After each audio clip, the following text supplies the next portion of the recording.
নামাজের হেফাজতের আরেকটি দিক হচ্ছে যে নামাজ সময় মতো আদায় করতে হবে, ওয়াক্ত মোতাবেক। যদি আনুষঙ্গিক আলোচনা এসছে, নামাজ সময় মতো আদায় করতে হবে।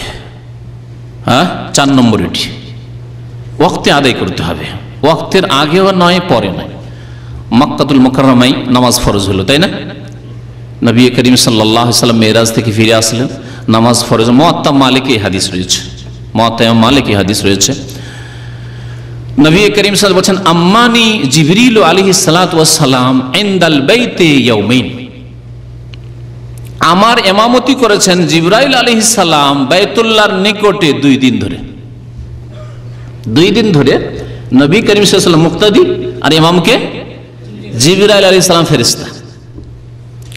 একদিন প্রথম ওয়াক্তে নামাজ পড়ালেন, যেমনই প্রথম ওয়াক্ত হয় ফজরের, জোহরের, যেমনই মাথার উপর থেকে সূর্য একটু গড়লো, এজা ওয়াক্ত জোহর এজা জালাতিশ শামস, সূর্য গড়লে। একদিন এইরকম করে আউয়াল ওয়াক্তে, আর দ্বিতীয় দিন শেষ ওয়াক্তে একবারে।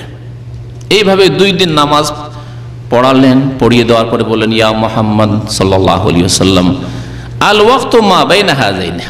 এই যে 2 দিন যে নামাজ পড়ালাম, একদিন প্রথম ওয়াক্তে আউয়াল ওয়াক্তে, আর একদিন আখিরি ওয়াক্তে, শেষ ওয়াক্তে, এর মাঝখানে হচ্ছে নামাজের ওয়াক্ত, এর মাঝেই নামাজ পড়তে হবে। উত্তম হচ্ছে আউয়াল ওয়াক্তে নামাজ পড়া, কিন্তু কেউ যদি মধ্যম ওয়াক্তে পড়ে, শেষ ওয়াক্তেও কখনো পড়ে, তো নামাজ কবুল হবে। কিন্তু শেষ ওয়াক্তের পরে কেউ যদি পড়ে, নামাজ কবুল হবে না। তার নামাজ ওয়াক্ত মোতাবেক পড়তে হবে, এই কথা আল্লাহ পাক কোরআনে কারীমে উল্লেখ করেছেন। স্বয়ং সূরা নিসার আয়াত নম্বর 103 মহান আল্লাহ ইরশাদ করেছেন, ফাকিমুস সালাতা ফাইজাত মানান্তুম ফাকিমুস সালাহ।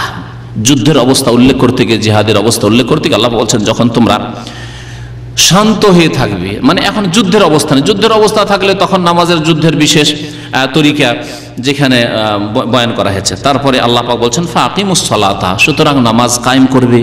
ইন্নাস সালাতা কানাত আলাল মুমিনিনা কিতাবাম মাওকুতা, নিশ্চয় নামাজ মুমিনদের উপর কিতাবান মানে মাফরুজান, ফরজ করা হয়েছে। কুতিবা মানে ফরজ।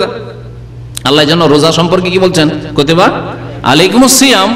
কিসাস সম্পর্কে আল্লাহ কি বলছেন? কুতিবা আলাইকুম আল কিসাস।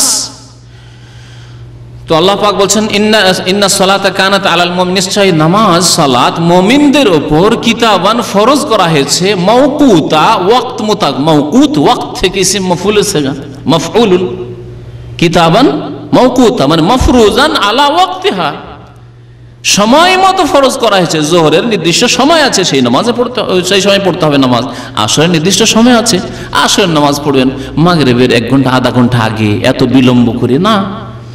মাগরিবের নামাজ পড়বেন এশার সময়, এশার নামাজ পড়বেন রাত 12টার পরে, 11টার পরে, 11:30 পরে, বা রাত 2টো 3টায় না, ঘুমিয়ে গেলেন, তারপর ঘুম থেকে উঠে পড়ছেন, চলবে না। ফজর নামাজ পড়বেন সূর্য ওঠার পরে না। ইন্নাস সালাতা কানাত আলাল মুমিনিনা কিতাবাম মাওকুতা, নামাজ মুমিনদের উপর ফরজ করা হয়েছে মওকুতা, সময় মোতাবেক, ওয়াক্তে ফরজ করা হয়েছে। সেই ওয়াক্তেই নামাজ পড়তে হবে। যে ওয়াক্তগুলি নবী করিম সাল্লাল্লাহু আলাইহি সাল্লামের জন্য জিবরাইল আলাইহিস সালাম বয়ান করে দিয়েছেন, এবং নবী করিম সাল্লাল্লাহু আলাইহি সাল্লাম উম্মতের জন্য বর্ণনা করে দিয়েছেন।